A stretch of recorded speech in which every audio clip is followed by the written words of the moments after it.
Hello and welcome everybody. My name is Kristin Snowden and I'm a licensed therapist and life coach, and all of my videos are dedicated to helping you navigate relationship crises. And these are crises that are brought on by uncovering infidelity, lying, your partner living a double life, secret addictions, sex porn, love addiction, and substance abuse addiction.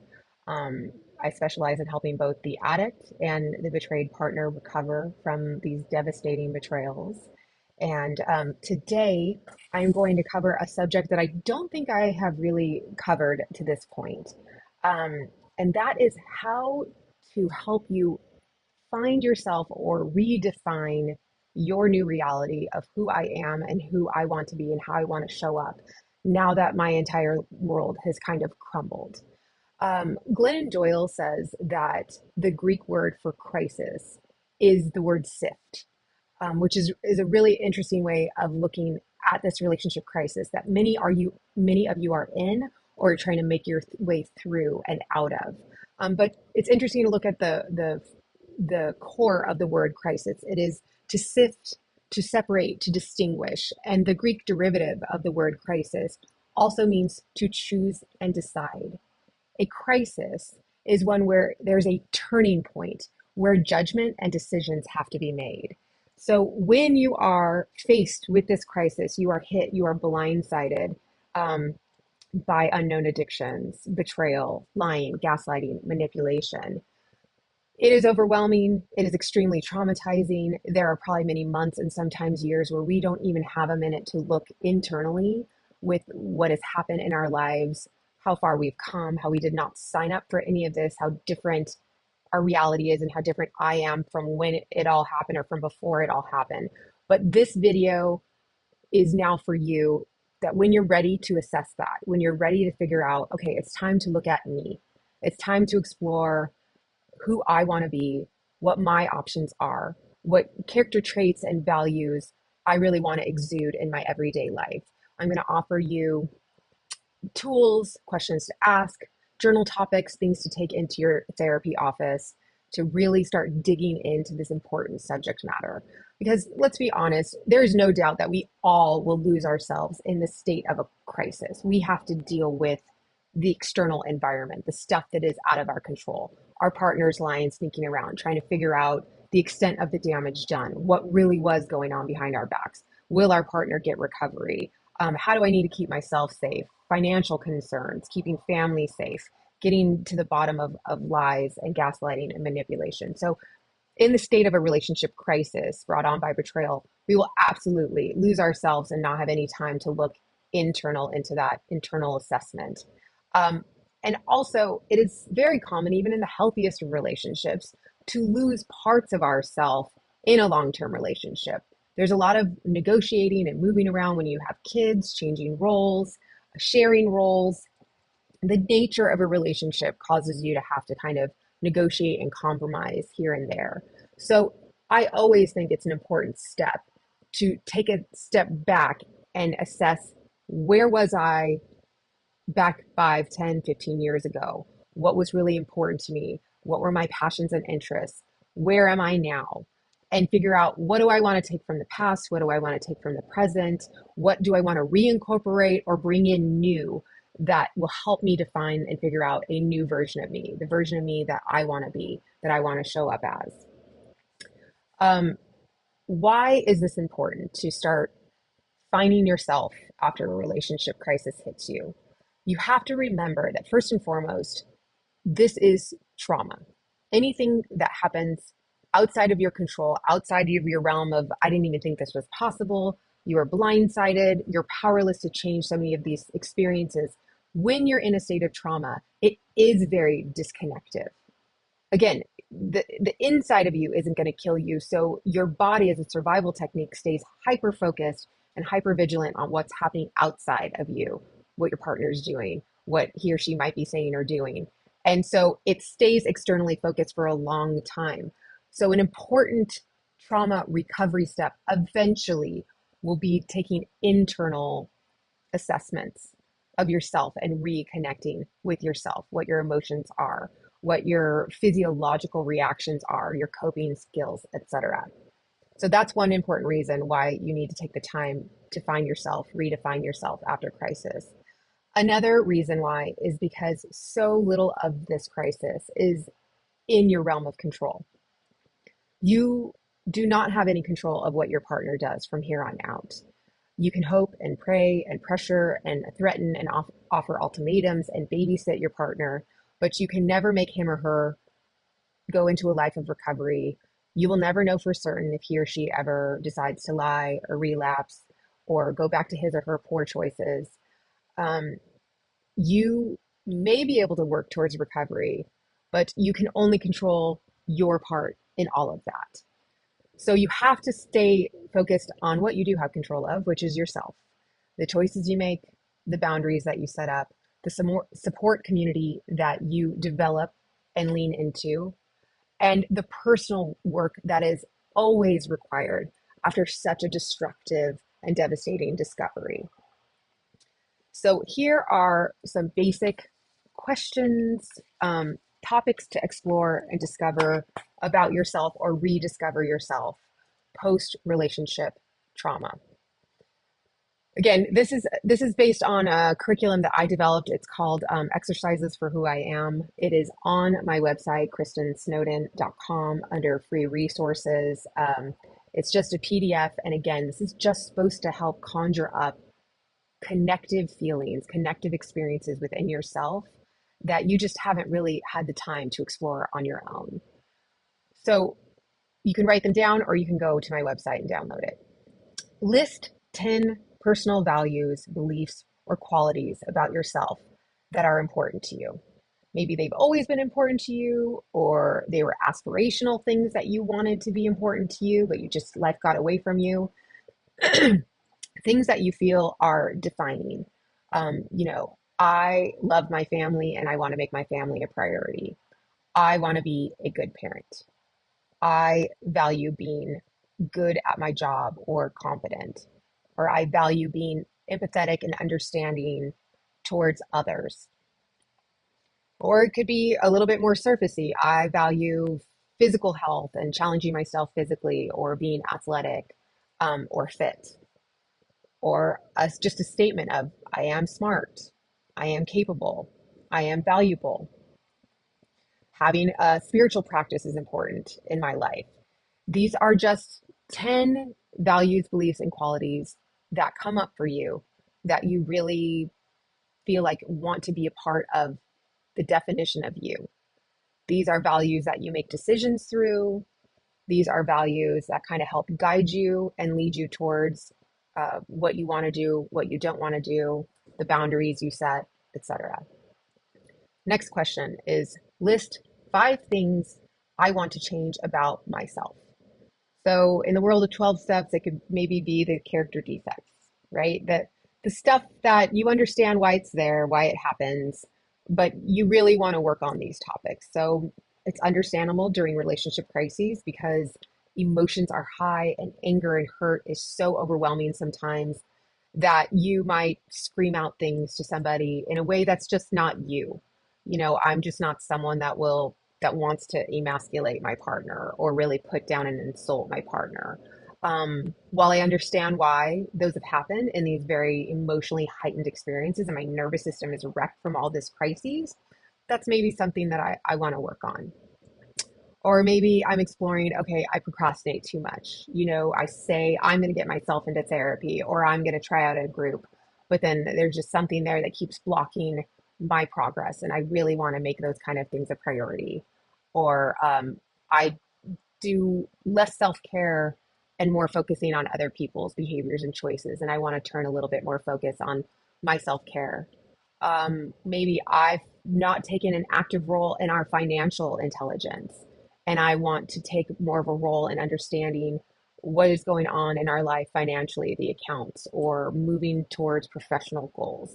These are all things that I just want to work on myself, take note of them. Next question, or things to ponder, or list at least 3 things that you were really good at and loved to do when you were young. And this is ages 0 to 20. When you look back at your fondest memories, times that you felt most free, connected to yourself or just connected to joy? What were the hobbies, types of academic subject matter, sports, books that you read, spending time with friends, being outdoors, engaging in conversation, learning new things? What things do you feel like you were good at and that you loved doing in your younger years? Again, rekindling a little bit of like your past joys and finding patterns. The next question is list at least 3 things that you were bad at and didn't like doing when you were young. So maybe you weren't a fan of academics, going to school, doing math, history. Maybe socializing was awkward and uncomfortable for you. Maybe having intimate relationships with people was awkward and uncomfortable for you. Maybe family time, maybe your family system wasn't a safe, enjoyable space to be at, and so you didn't enjoy that. But just reflect on a few things in your past, in your young years, that you weren't a fan of. Next is, how would a friend you knew in your younger years describe you back then? So think about some good friends that you had. And again, if it's easier, explore how a coach would describe you, how teachers would describe you. It's actually usually interesting because each of those perspectives will probably have different opinions of how you would show up. But it's interesting to think about, how would a teenage friend of mine describe me back in my formative years, my childhood years? Funny, crazy, loud, fun-loving, smart, quiet, creative, athletic, responsible, rebellious. Those are some examples. Next is to explore, how would your parents have described you during these formative years? And again, if maybe parents weren't in your life or just one parent, it could be grandparents, it's adult figures. How would the adult figures have described you, your behavior, your choices, how you showed up, how you presented yourself during these formative years? Now let's go to the present day. How would a friend who knows you today, in this moment, and maybe even in this crisis, how would that friend describe you now? And I think that's a difficult thing to answer, because most of us, again, when we're in crisis, there's a lot of grief and loss of, maybe I'm more quiet, I'm more withdrawn, I'm more isolative, I'm angrier, I'm more cynical, maybe sometimes. Those are some of the not so great results of being in long-term crisis, in a relationship crisis. But still, nonetheless, we have to see kind of how far we've come and where we're at right now. It's an important thing to figure out. Next would be to embolden yourself, because this is so hard to do, especially when you're not feeling great in a long-term crisis, is, what are your 3 biggest goals that you want to complete this year? What are 3 more goals that you'd like to complete in the next 5 years? So again, it could be establish yourself or reconnect yourself in the professional world, or get that drive back, get your physical health back, understand your financial situation, spend more quality time with your children, get to couples therapy with your partner if that still is an option. What are some goals that you'd like to complete by this year? And then it is really important to look at this 5-year, because again, the nature of trauma is it's very disconnected. You lose context, and 1 year can turn into 3 years, can turn into 5 years, and then you blink and all this time has gone by. And so I think it's really important when you're in these crises to say, look, okay, if 5 years, these conditions haven't been met, if I don't find myself in this situation in a safer state where there's more consistency, more predictability, I want to change my circumstances. I think that's a really important thing to do in crisis, to kind of stay above the fray, above ground as you're kind of drowning. Here's a big one. List up to 3 life dreams that you want to fulfill before you die. Another one is, what role, if any, do you want religion or some spiritual practice to play in your life at this time? This is a great way of kind of breaking down all the different categories of your life and assessing where these areas offer you moments of gratitude, glimmers of hope, things of like, okay, maybe my relationship crisis is not going well and my life is crumbling in that particular part of my life, but there are other aspects of my life where I can still experience gratitude. So this is a section where we can explore positive parts of my partnership, my spouse, negative parts, what I'd like to see change in my partnership with my spouse in my marriage. Same thing as children, positives about the state of me and my children. Negatives, what I'd like to see change. Extended family, friendships, my job, my physical health, my mental and emotional health. These are all important parts to kind of, again, really sift through and decipher what I want to change, what's working, where I can still experience gratitude and joy, but also offer or try to move towards change in areas that do not work. Now, some closing questions on this particular exercise is, in a typical week, list at least 5 things you do to meet the needs of others or to make others happy. So a lot of betrayed partners often can answer 25 things that they do to meet other people's needs. Again, whether it's in employment or being a partner or being a parent, there's a lot of things that they're doing to try to keep things going during this crisis.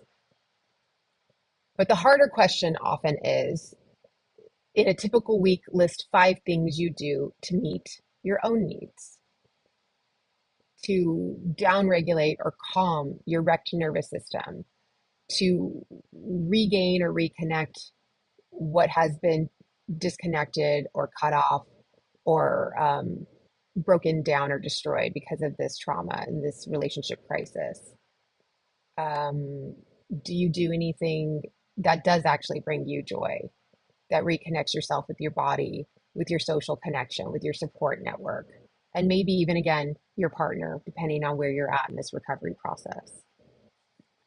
Some final questions are, what makes you feel alive? I leave that general for a reason. I want you to figure out what that feeling is in your body to feel alive, maybe excited, engaged, has your full focus and attention, but not in a scared, hypervigilant way, but in a, I'm really in the zone here and focused in and want to know more. Next is, what is your dream job or life scenario? If you had a magic wand, and again, this can bring on a lot of grief and loss, because a lot of pieces of this answer are things that are out of your control, but nonetheless, we still need to do the magic wand answer. If we had the magic wand and suddenly all your problems were gone tomorrow, what would life look like? What would have to go away and disappear and change? And how would you know that you're living that perfect life scenario? Again, until you acknowledge what's been lost and what you're moving towards, you can really get stuck in this purgatory and feel like you're going nowhere. So understanding, as painful it is, what you want your life to look like, it's a really important recovery and healing process. Next question is, what is your main mission in life? And better yet, another way to frame it, I think, is, how do you want to be remembered by others when you've left this earth? What kind of impact do you want to make on others, on this world, that really, really, again, speaking of crisis and sift, where everything's superfluous, everything that's not that important falls through the sift, and all you have left is what is most important to you? That's the big, big question when you're asking yourself, when I pass, when this life is over, what do I want to have left this world, the people I love, the people that are meaningful in my life? How do I want them to remember me? Again, these are very difficult questions. Again, when you're in crisis, it's going to be hard to kind of focus in on these internal things because so much of your life has been focused externally. But I'd encourage you to take these questions into a therapist, into support group, ask it with a bunch of friends, kind of as a topic, like a reading club kind of subject matter where you're just asking these questions and have conversations with others about it that can really, I think, start getting you on track to moving through to a place where you want to be, where you'd rather be. The last exercise that I'm going to offer you is I feel like it's something that's a little bit more visual. I call it exploring our superpowers and our lost parts.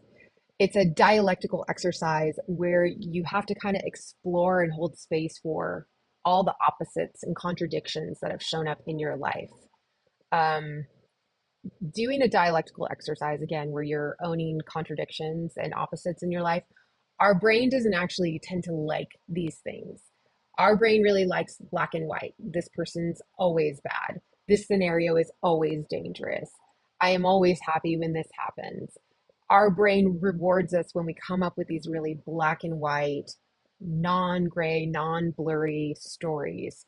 But those stories aren't accurate. A lot of our life is about living in these kind of contradicting, opposing spaces where, especially when you're in crisis, it feels like your brain's splitting in two when you're coming to terms with these opposing, contradicting stories that are just realities in your life. So, regarding your relationship, it's some of the contradicting, opposing stories are I love my partner, but I absolutely hate them for what they've done to us, to our relationship, to me, or hate the way they treat me.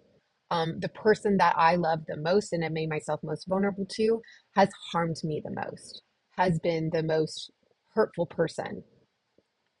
Um, I am in the deepest relationship where there has to be the most trust and vulnerability with somebody, but yet I don't trust them at all. I have to hold these opposing spaces. I need people in my life, but everybody scares me.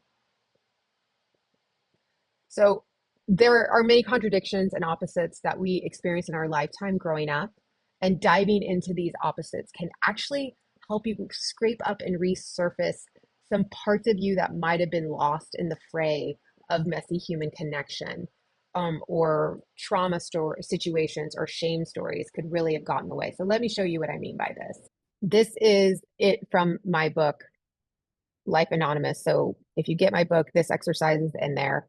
I actually have an audio version now, and this is available in the audio version. But you take three categories. I'm sorry, you draw three columns in your life. And it's really interesting to ask yourself the following question. How did I get attention and validation when I was growing up? It's just kind of the basic question is ask yourself, what did you know you were good at back in the day when you were a kid? You know, I was fast, I was sporty, I was smart, I was the class clown, I was a good student, I was good looking. I asked for nothing. I was the quiet, no needs person in my family. I was the therapist where everyone came and talked to me and I listened to everybody's story. I took care of everybody. It's really interesting to explore. What did you do to get validation for when you were younger? Because this kind of was the formula that you started developing when you were younger for connection with others. I will gain connection with others and succeed in this whole thing of seeking out love and belonging, receiving love and belonging, being part of the tribe, not being alone. Um, List all those things. Growing up, good and bad. This is good attention and bad attention, ladies and gentlemen, both kinds. Then the second column, the middle column, is kind of holding space for these opposite, contradicting type of parts. If I had to be a rule follower, control freak, because I did, then that usually means that I couldn't really go out of the box. I couldn't be non-conforming. I had to dress and look in a conforming way.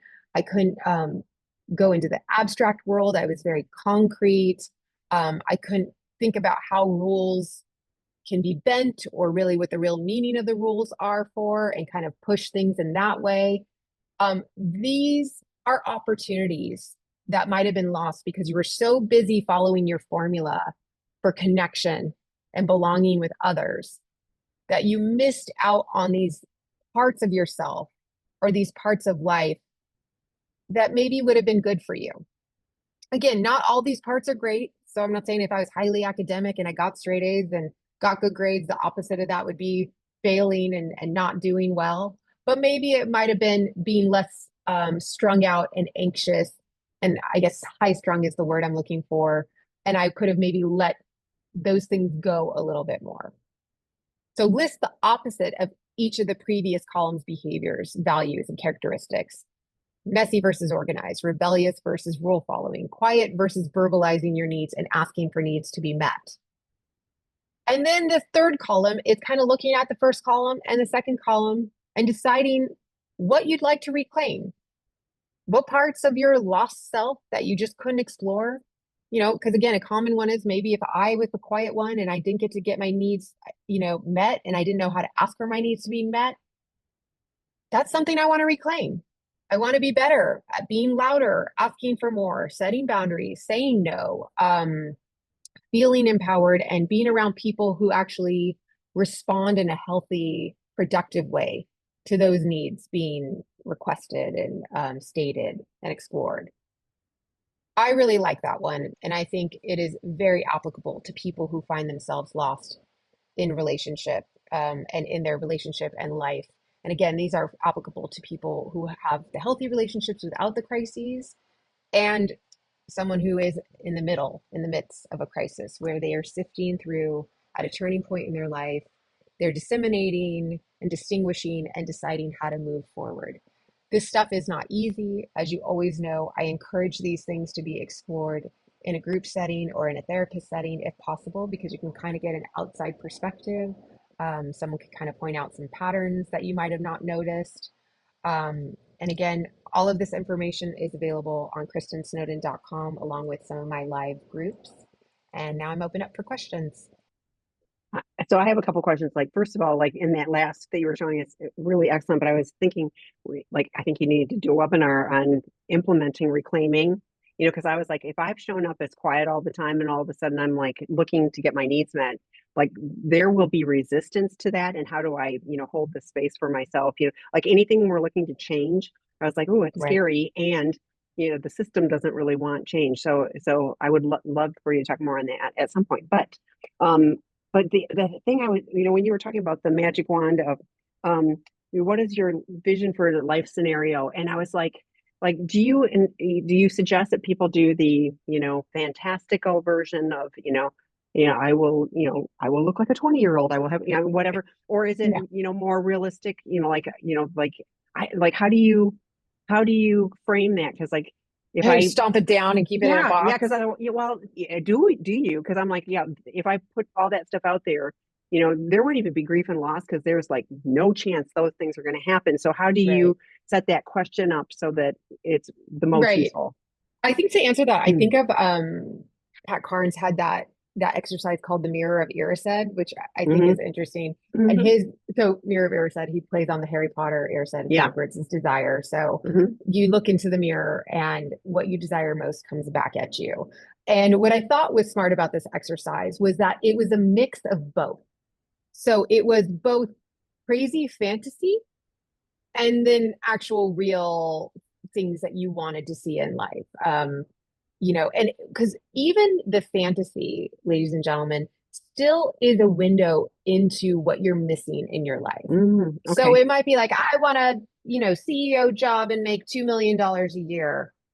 That's still, if we just kind of pare that down, it might be brushing upon the fact that you are experiencing financial insecurity, that you don't feel like you have any power in your job or in your home, and that getting a CEO job with millions of dollars would, in a big picture, solve that problem. But then we can kind of pare it down and say, okay, what are ways of moving closer to that by still letting you move through fantasy? I mean, we think in fantasy all the time, right? In these intangible metaphors. We watch sci-fi, we watch fairy tales, because I think it is still a window into our soul of what we really want. So I think it's always, helpful information, whether it's fantasy or actual real things. What are you saying? You gave the example of, oh, I want to look like I'm 20 years old. Okay, well, what do you think that would get you?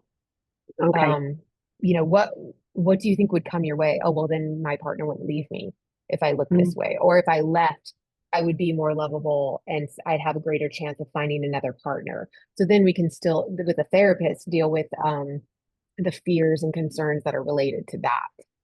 It's all okay. helpful, in my opinion. I did put KristinSnowden.com in the website, and Life Anonymous, really helpful, more tools. We just work really hard at giving you tools. So Yeah. okay, And so I want go to ahead. reiterate again, when you're in crisis, life is scattered. I mean, never do you need more of like a coach or an accountability system or group near you than when you're in crisis. Because again, your nervous system is wrecked, it's hypervigilant, it's focused external. You're going to stumble and struggle, and your emotions are going to be overwhelmed.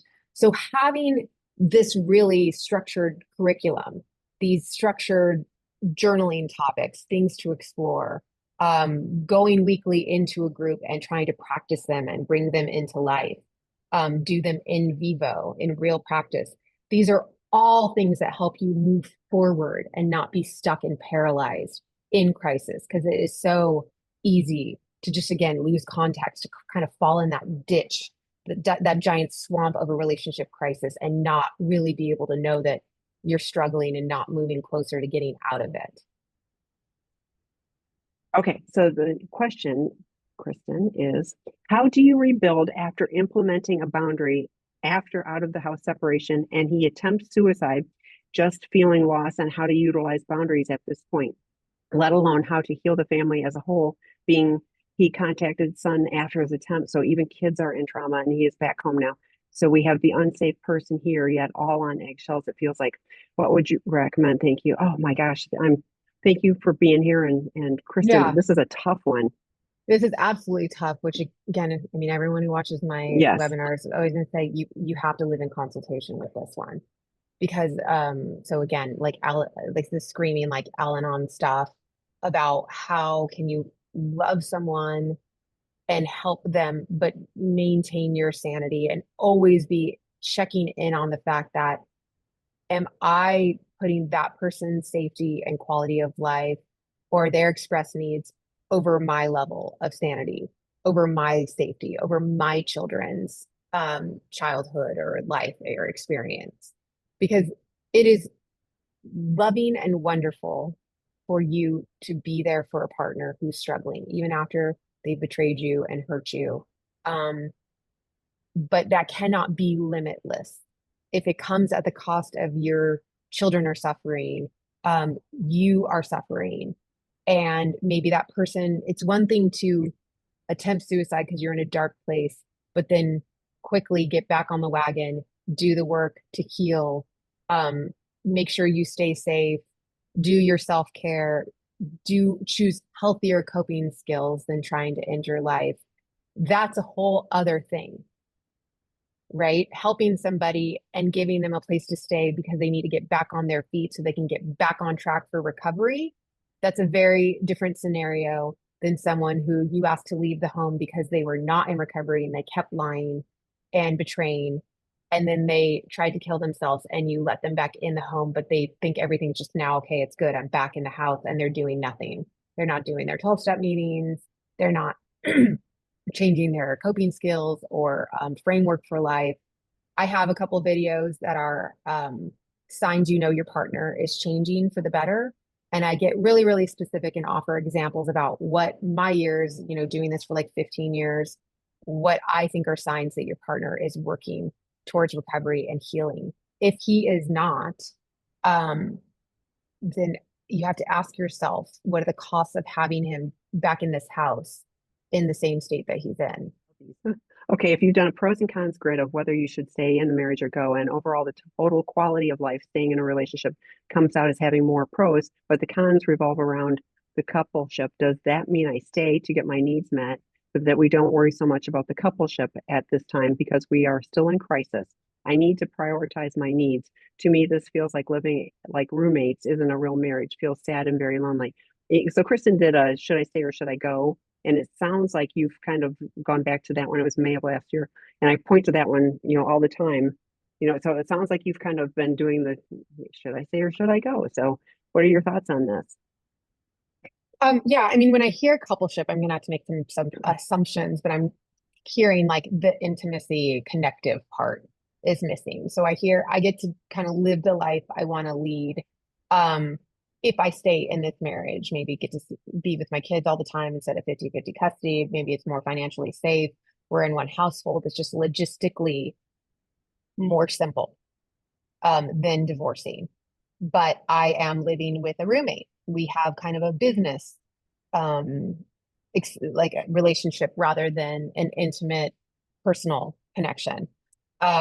First of all, my first response is there's people who haven't even dealt with relationship crisis or betrayal and have kind of agreed that that's what we're going to do. They just stay married and it is a roommate, business type of relationship. If it works for you, that's okay.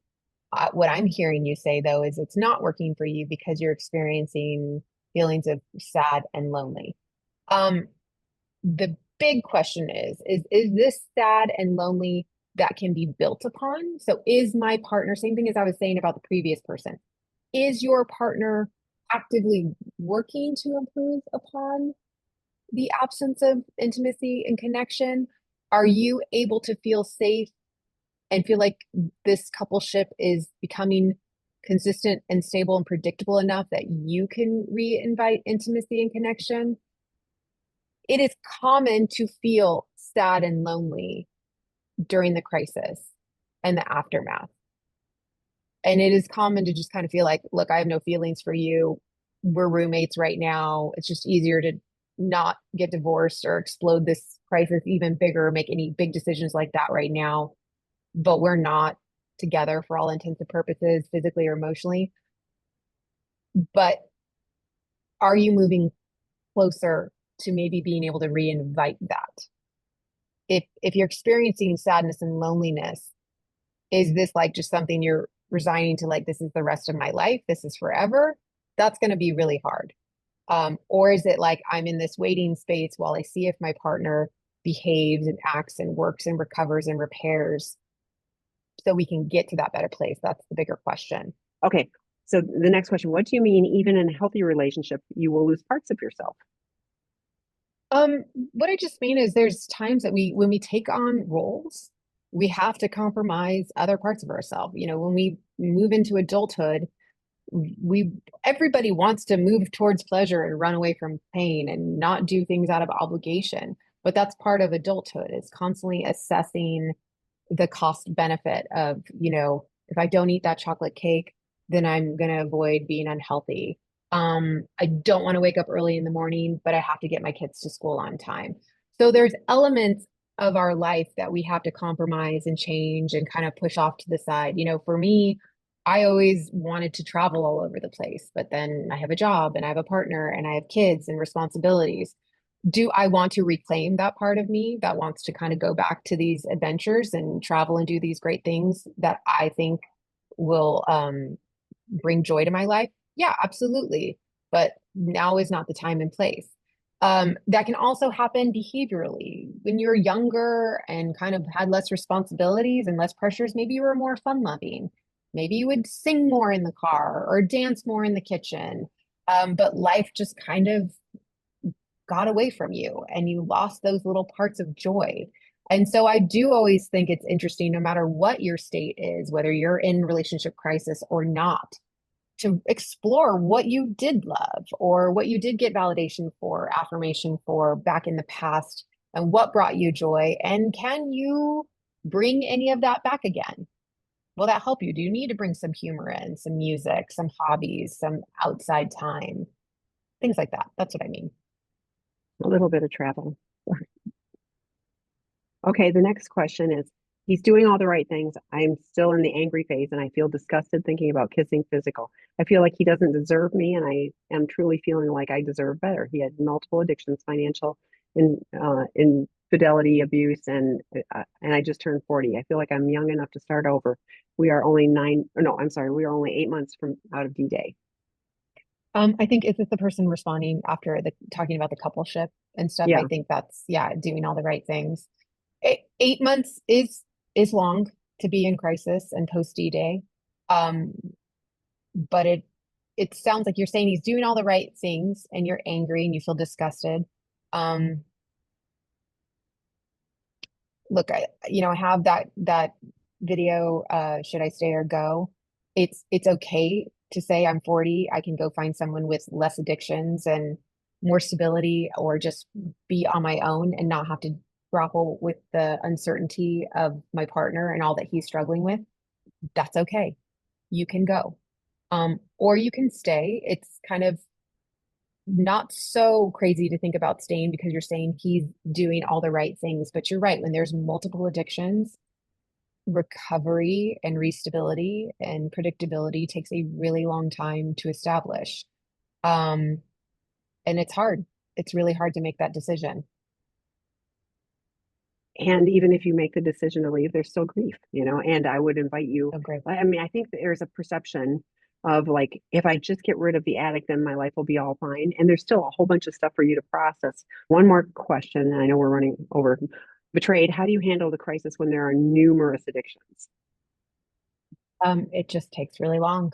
Numerous addictions, I'm assuming, means substance abuse or porn, sex, love addiction.